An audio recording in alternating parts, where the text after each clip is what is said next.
கௌதமை நெருங்கிய ரேணு அவன் எதிர்பாராத நேரத்தில் அவனின் இதழை சிறை கொண்டாள். ரேணுவின் இந்த திடீர் செயலை கௌதம் எதிர்பார்க்கவில்லை. அவன் திகைத்து நின்றான். பத்திரிகையாளர்கள் இந்த காட்சியை புகைப்படமாக எடுத்து தள்ளினார்கள். இந்த விஷயம் தெரிந்ததிலிருந்து டிவி, மீடியா என்று அனைத்து இடங்களிலும் இதுதான் ஹாட் டாபிக்காக ஓடிக்கொண்டிருந்தது.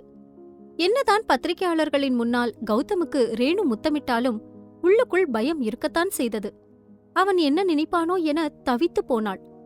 மெதுவாக அவனை விட்டு பிரிந்தவள் பத்திரிகையாளர்களை பார்த்தாள். இப்போ உங்களோட சந்தேகம் தீர்ந்திருக்கும்னு நினைக்கிறேன். நான் முன்னாடியே சொன்ன மாதிரி எனக்கும் என்னோட கணவனுக்கும் இடையில எந்த பிரச்சனையும் இல்ல. அவரு என்ன நல்லாதான் என்ன பாத்துக்கிறாரு. அதன் பிறகு பத்திரிகையாளர்கள் அமைதி அடைந்தார்கள். கௌதம் விழி விரித்து ரேணுவை தான் பார்த்து கொண்டிருந்தான். அவனுக்குள் சொல்ல முடியாத உணர்வு பரவிக் கொண்டிருந்தது. பத்திரிகையாளர்கள் ரேணு கௌதமுக்கு முத்தமிடும் காட்சியை மையமாக வைத்து அந்த செய்தியை முடித்துக் கொண்டார்கள். இதை அனைத்தையும் தன் வீட்டிலிருந்து டிவியில் பார்த்து கொண்டிருந்த ஐஸ்வர்யாவிற்கு உள்ளுக்குள் புகைய அவள் கோபத்தில் ரிமோட்டை தூக்கி எறிந்தாள். ச்சே, இந்த ரேணுவ கௌதம் மேலும் வெறுக்கணும்னு தான் இது எல்லாத்தையும் பண்ண. ஆனா இப்போ எல்லாமே தலைகீழா மாறிடுச்சு. அவளுக்கு எவ்வளவு தைரியம் இருந்தா எல்லாருக்கும் முன்னாடி என்னோட கௌதமாவ கிஸ் பண்ணிருப்பா. ஷியூ! ஐஸ்வர்யா கோபத்தில் வெறி பிடித்தவளைப் போல பேசிக் கொண்டிருந்தாள். ஆம், இது அனைத்தும் ஐஸ்வர்யாவின் வேலைதான். எங்கு மஞ்சள் கயிறு அந்த மேஜிக் வேலையை காட்டிவிடும் என்று பயந்தவள். கௌதமுக்கு ரேணுவின் மீது இன்னும் கோபம் வர வேண்டும் என்று கௌதமின் வீட்டில் அவளுக்கு சாதகமாக இருக்கும் வேலையாட்களின் மூலம் விஷயத்தை தெரிந்து கொண்டவள் பத்திரிகையாளர்களுக்கு தகவல் அனுப்பியிருந்தாள். ஆனால் இப்பொழுது அனைத்தும் உல்டாவாக மாறிவிட்டது.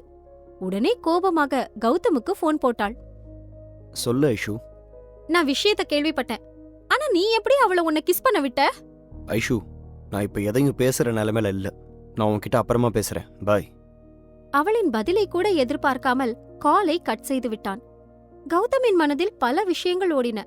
ஆனால் அனைத்தும் அவனை குழப்பியது என்பதே உண்மை.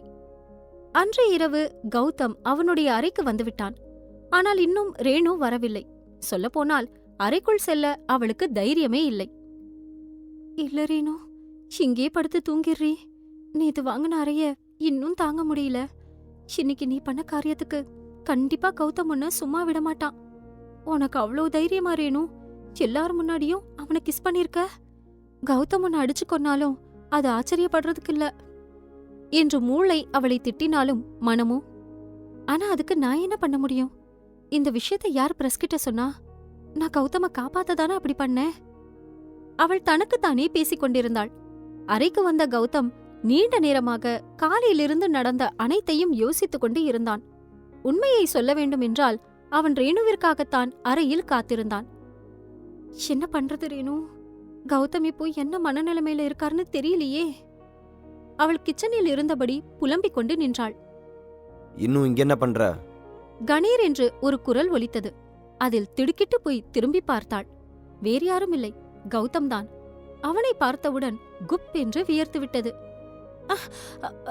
அது நான் தண்ணி குடிக்க வந்தேன். மேல வா. ஆணையிட்டவன் அங்கிருந்து சென்று விட்டான். ஐயோ ரேணு, இன்னைக்கு நீ செத்தடி. உடம்ப இரும்பாக்கிக்கோ. பயத்துடனே அறைக்கு சென்றாள் ரேணு. அங்க எதுக்கு நிக்கிற? இங்க வா. அவன் குரலில் யமனை உணர்ந்தாள் ரேணு. பயத்துடன் சற்று நடுங்கியபடியே அவன் அருகில் வந்து நின்றாள். இன்னைக்கு நீ என்ன பண்ணனு தெரிஞ்சுதான் பண்ணியா? அழுத்தமான குரலில் அவளை மிரட்ட பயந்து போனாள் ரேணு. I'm sorry. நான் உங்களை அங்கிருந்து காப்பாத்தணும் அப்படிங்கறதுக்காக தான் அப்படி பண்ண. நீ சொல்லாம விஷயம் எப்படி வெளியே போச்சு? சத்தியமா நான் இத பத்தி எதுவும் வெளியில சொல்லல. என்ன நம்புங்க. நல்லா நடிக்கிறடி நீ. நீயே வெளியே சொல்லுவ, அப்புறம் நீயே வந்து என்ன காப்பாத்துற மாதிரி எல்லாத்தையும் பண்ணுவ. உன்ன மாதிரி ஒருத்திய நான் பார்த்ததே இல்ல. அப்புறம் என்னமோ சொன்னியே, என்ன பிடிச்சு என்ன விரும்பிதான் கல்யாணம் பண்ணிக்கிட்டியா? அப்போ அன்னைக்கு நடந்தது எல்லாமே உன்னோட பிளான் தானே? அவன் அவள் மீது குற்றம் சுமத்தினான். திடீரென்று அவள் கொடுத்த முத்தம் நினைவு வர அவள் மீது இருந்த கோபமெல்லாம் ஒரு நொடி மறைந்து போனது. நீ எனக்கு கிஸ் பண்ணும்போது ஏதோ பயத்திலே கிஸ் பண்ண மாதிரி தெரியுது. அதுல எந்த ஒரு ஃபீலிங்ஸும் இல்லையே. சரி, நான் இப்போ உனக்கு இன்னொரு வாய்ப்பு தர்றேன். என்னை பிடிக்கும்னு சொன்னல, அப்ப வா, என்னை வந்து கிஸ் பண்ணு. பயம் இல்லாம கிஸ் பண்ணலாம். அதை வச்சு உனக்கு என்ன எந்த அளவுக்கு பிடிச்சிருக்குன்னு நான் தெரிஞ்சுக்கிறேன். அவன் கூறியதை கேட்டு திடுக்கிட்டு போய் விழித்தாள் ரேணு. என்னது, கிஸ்ஸா? இல்ல, என்னால முடியாது. அவளின் இந்த பதிலில் கௌதமின் பார்வை மாறியது. இப்போ நீ வரல, நீ சொன்ன விஷயத்துக்கும் நீ செஞ்ச காரியத்துக்கும் நான் உன்னை சும்மா விட போறதில்ல. ரேணுவிற்கு இப்பொழுது என்ன செய்வது என்று தெரியவில்லை. வேறு வழியில்லாமல் சற்று தயக்கத்துடன் அவனை நெருங்கி வந்தாள். அவள் இன்னும் தயக்கத்துடன் நிற்க அவளின் கையை பிடித்து இழுத்தான் கௌதம். அதில் தடுமாறி அவனின் மடியிலேயே விழுந்தாள் ரேணு. முதல் முறையாக பெண் அவளின் மான் போன்ற விழிகளை அத்தனை அருகில் பார்த்தான். அந்த விழிகளில் எந்த ஒரு விரோதமும் இல்லை.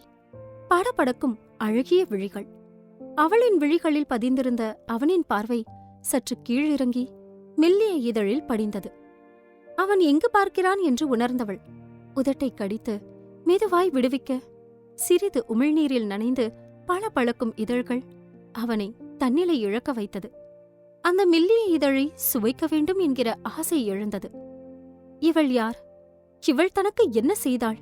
இவள் மீது கொண்ட கோபமெல்லாம் எங்கோ பறந்து போக சட்டென்று அவளின் இதழை கவ்விக்கொண்டான். இம்முறை அதிர்ச்சி ரேணுவின் பக்கத்திலிருந்து வந்தது. அவள் ஒரு நொடி சிலையாக மாறிப்போனாள். தான் காதலித்தவனிடமிருந்து கிடைக்கும் முதல் முத்தம். முதலில் அவள் அதிர்ச்சியில் கண்களை அகல விரித்தாலும் ஒரு கட்டத்தில் இமைகளை மூடி அவனின் முத்தத்தின் ஆழத்தை உணர ஆரம்பித்தாள். கௌதம் ஐஸ்வர்யாவை இதுபோல பல முறை முத்தமிட்டிருக்கிறான். ஆனால் அனைத்து முறையும் அவள் இதழில் படிந்திருக்கும் லிப்ஸ்டிக்கின் சுவையை மட்டுமே உணர்ந்திருக்கிறான். ரேணுவின் இதழில் அது போன்ற சாயங்கள் எதுவும் இல்லை. இதழின் உண்மையான சுவை அவனை என்னமோ செய்தது. அவனை மறந்தான். அவளின் இதழுக்குள் முழுமையாய் நுழைவதே தற்போதைய கடமை என்று நினைத்து அந்த காரியத்தில் இறங்கினான். அவளும் தனக்கு ஒத்துழைக்கிறாள் என்று புரிந்தது. ஆனால் அவன் கேட்கும் அசைவ முத்தம் அவனுக்கு கிடைக்கவில்லை. இடையில் படர்ந்திருந்த அவனின் கைகள் மெல்லிய இடையில் அழுத்தத்தை கூட்ட ஆ என வலியில் திறந்து கொண்ட அவளின் இதழுக்குள் முரணாய் நுழைந்தான். அவன் கைகள் இடையிலிருந்து பெண்மையின் மென்மையை தேடி செல்ல அதை சட்டென்று உணர்ந்தவள் சுய உலகிற்கு வந்தாள். இது தான் தெரிந்தே ஐஸ்வர்யாவிற்கு செய்யும் துரோகம் என்று அவளுக்கு தோன்றியது. கௌதம், ஸ்டாப் இட் என்று அவனை தள்ளிவிட்டு எழுந்து விட்டாள் ரேணு. குழந்தைக்கு மிட்டாயை கண்ணில் காண்பித்துவிட்டு அதை சாப்பிடுவதற்கு முன்னரே கையிலிருந்து பிடுங்கிக் கொண்டது போல் இருந்தது கௌதமுக்கு. ஏய், ஏண்டி? அவளின் விலகலை ஏற்றுக்கொள்ள முடியாமல் வாய்விட்டு கேட்டான். ஆனால் அதன் பிறகுதான் இவ்வளவு நேரமாக தான் என்ன காரியம் செய்து கொண்டிருந்தோம் என்று அவனுக்கு விளங்கியது. என்னடா பண்ணிக்கிட்டு இருக்க? இது மட்டும் ஐஷுக்கு தெரிஞ்சா அவ உன்னை பத்தி என்ன நினைப்பா? என்னமோ எல்லா தப்பும் இவ தான் பண்ணான்னு சொன்ன. இப்போ நீ பண்றத பார்த்தா இவ உன்னை பத்தி என்ன நினைப்பா? எதுக்காக நிக்கிற? போய் லைட் ஆஃப் பண்ணிட்டு படு. அவளை எதிர்கொள்ள முடியாமல் கோபத்தை முன்னிறுத்து கத்தினான். ரேணுவும் விளக்குகளை அணைத்துவிட்டு அவளுக்கென்று ஒதுக்கப்பட்ட இடத்தில் சென்று தரையில் படுத்துக்கொண்டாள். அவள் மீது அவனுக்கு ஏற்படுவது காதலா இல்லை காமமா?